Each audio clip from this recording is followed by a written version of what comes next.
Picture this: a tiny little girl sitting in the corner of her classroom, working and playing with her Montessori material. She's scanning the room, she's watching, she's learning, and she is understanding. But she's quiet most of the time. She's so unsure to raise her hand.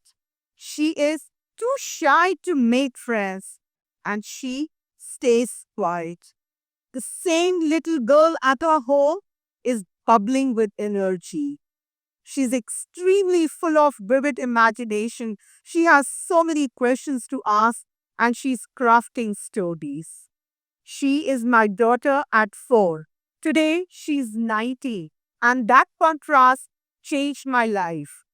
One day, I received a call from her school saying that I must come and meet her teachers. And when I went, this is what I heard. She's smart, she's a quick learner, but she's too shy to participate in class activities. They wanted to collaborate with me to help her. As a mother, that struck with me deeply. I knew I had to help her get out of that shyness. Like any other parent, I wanted my child to grow to be confident and strong. But deep down, I knew that this is not going to be an overnight change. This is going to be a long and patient journey, one that would require consistency, compassion, and creativity. The next question that echoed in my mind was: what strategy? What plan? What is it that I must use something that is out of the box and it just helps her in nurturing her growth without putting any pressure? And that's when I turned to something I knew best: communication and theater. Having worked in the field of communication for over 10 years and having deep rooted love for theater from my school and college years, I knew that these two are most powerful tools. Having gone through that journey myself at school when I took theater as one of the extracurriculars, not realizing in that moment that this would transform me from an introvert to someone who loves the spotlight, the very reason that I'm standing here. I firmly believe in the transformative power of performance based communication. And it's that belief that I carried into the journey with my daughter. I started my work with her, one lesson a day, sprinkled with a whole lot of joy and fun. Idea was to understand what's stopping her. Why is she feeling so shy in that classroom?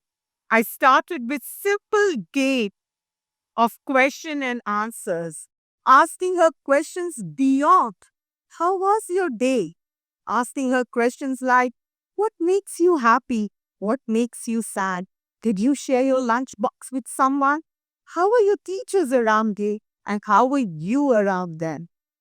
The whole idea was to give her safe space to be heard without any judgments. Next came in stories: funny ones, silly ones, brave ones, bold ones. The idea was to just have fun together. We soaked ourselves into laughter, finding voices, giving silly voices to the characters, having lots of fun, finding emotions and expressions to these stories. I was helping her reflect on situations that were making her uncomfortable. I was helping her build her social skills. I was helping her visualize her stronger self. I started to see small changes. This little girl was finding voice in performance. And after 1 year of work, I received the feedback. She had started to make friends in a classroom. And another year of work, she was the youngest at age 6, the youngest master of ceremony at her school's annual day program. Safe space, encouragement, no judgments, and giving her space to be heard were some of the key reasons for her to gain her confidence. Looking at her, separate parents started to emerge. Reason? To help their children find their voice and confidence. There came a Mira, there came a Tavishi, there came a Myra. They picked so many children, thousands of them who walked through our doors in last 30 years. Each one so unique, each one full of ideas and brimming with energy. Each one had a voice. Some wanted to use it and they were comfortable, but many were just holding it back, waiting for their turn to come. After lots of conversations, mostly heart to heart, deep research, and quiet observations with these children and sometimes with their parents, one truth emerged. There was no lack of ideas. There was no lack of talent. What was stopping these children was the fear of being judged, the fear, what if I forget? The fear, what if I go wrong? The fear to be put on spot, the fear, I'm all alone. And understanding these fears became the foundation of what I did next. In 2011, I started as a coach to help these children with a simple yet strong mission to help these children rewrite their script and step into their own light. I knew that I wanted to do something different. I knew that I wanted to create something transformative. And with that dream in my head, I started to build a space where children would just run and tap, a space where they'll explore their voices, a space where they'll forge friendships, a space where they explore emotion, they find expressions, and most of all, a space where they feel belonged. And I call this space Constellar because just like stars, every child shines in their own light, provided they get a safe environment to sparkle. And once these children decide, there is no looking back. Another thing that I realized through this was that you are not born confident. That's a skill that you have to build step by step, moment by moment, and lesson by lesson. But what does it take to be a confident communicator? In my journey with these children, six skills kept showing up, six lessons, as I call them, the six foundations and six tools that every child must be equipped with. Building their imagination. We often ask children, hey, just speak up. But the real question is, what should they speak up? When a child speaks out of their imagination, they are fearless because imagination is the birthplace for ideas, for stories, and also the courage to speak the unknown. So providing them with an environment which can help them imagine, it's like giving them wings to their voice and to their thoughts. How about all of us here, children, and all you adults? Let's dive into the world of imagination. Let's give it a try. Here's your cue. Imagine something unusual is calling from the ceiling of this auditorium. Trust me, we all are safe. But I want each one of you to imagine a chocolate waterfall, A flying piano? Lots of birds? Are you all imagining? Can I hear? Are you all imagining? And what's happening in this moment? The fear of being judged, the fear I'll go wrong, is replaced by joy, excitement, and curiosity, and language flows. That's the power of the imagination. Articulation, the second skill. The best of ideas mean little if they are not heard or understood. Rushed words, mumbled, or whispered, the magic is lost.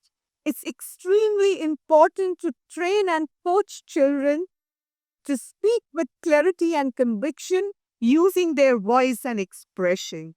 For once a child is heard and understood, their confidence rises. Third skill, active listening. We often listen to response, but it's extremely important again for a child to become a confident communicator. It's important that they listen with attention, with focus, because once they do that, they understand, they comprehend, they retain, and then they are ready to speak better. And that definitely increases their inner belief and their confidence. Fourth, body language.